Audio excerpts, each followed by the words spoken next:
Long time ago, on a day known as Tuesday, the Vegas Golden Knights took on the Minnesota Wild.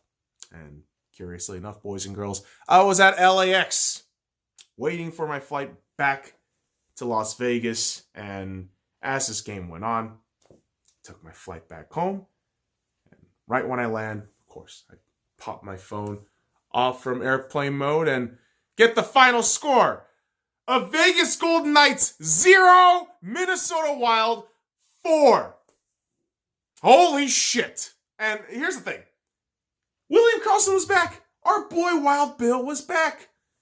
Jason Zucker traded from the Minnesota Wild to the Pittsburgh Penguins for Alex Galchenyuk, first round pick, and other assets. So you figured, okay, maybe Vegas has a little bit of pep in their step. Who knows? Maybe they do. But what they had more of in the first period was annoyance and irritants. Just a real testy match between the Vegas Golden Knights and the Minnesota Wild. Started with Ryan Reeves, getting handled. Getting a little bit handled behind the goaltender. And you see Minnesota players and Vegas Golden Knights players just fucking go at it. And Vegas, I feel, completely lost her head the first two fucking periods. And in the first period, you can see two power play goals. One by Eriksson and one by Spurgeon. 7 minutes apart from each other. And it's one of those things where you're watching the first period. At least for me, I was watching the highlights when I got back home. And you saw the movement from the players and thought, oh, this is going to be an ugly game. This is just going to be an ugly game. Generally speaking, these guys aren't really putting the fucking energy level into it. And the special team alone was a disaster. I mean, 2 power play goals early in that first period really did them in. It absolutely did. And what's more troubling was not only was your penalty killing awful, but your power play unit was atrocious. I mean, just wasted opportunities. And you're just watching the sideline of the Minnesota Wild just completely zeroed in and focused on. And you see Bruce Boudreau looking like a fat baby Yoda, just contemplating what his next fucking meal would be. And it turns out, it's the Vegas Golden Knights fucking goaltender, Marc-Andre Fleury. Yeah, Fiala in the second period scores 9 minutes and 4 seconds in. The puck just spills on him. Marc-Andre Fleury can hold that shit on. And Zach Parise in the second period follows it up with a goal about 6 minutes later on a power play, no less. So, just the ugly 40 minutes. And then you enter the third period where there's effort. You bring on Subban. Great.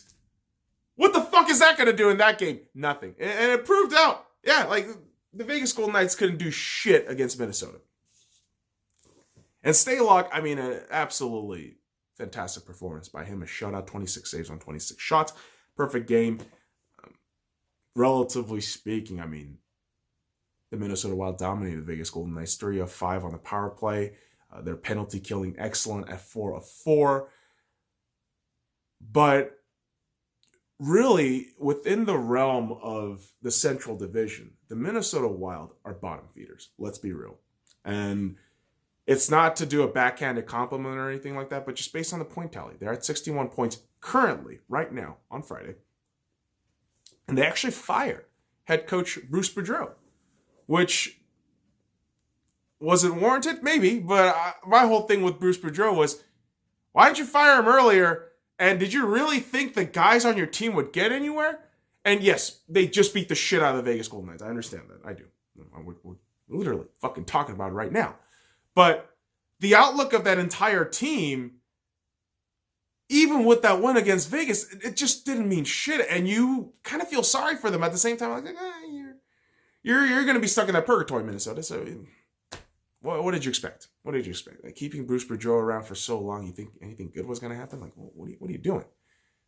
But for the Vegas Golden Knights, it wasn't the coaching that was questionable. I mean, it's always been questionable throughout the entirety of the season. But let's be fucking real here. Marc-Andre Fleury. 16 saves on 20 shots. Oh, boy. Just not the greatest night for him. And Subban steps up 5 of 5 saves. Of course. He just... At that point, Minnesota wasn't really switched on. But Marc-Andre Fleury just seems really off this season. And you could call it criticism right here, right now. But I can kind of understand, the hardships emotionally and psychologically that Marc-Andre Fleury must be going through. He just lost his father. And that's tough shit to deal with. It really is. I know that better than anybody else. But it's unfortunate because it comes at the behest of, his performance level for how that translates to Vegas Golden Knights. Not great.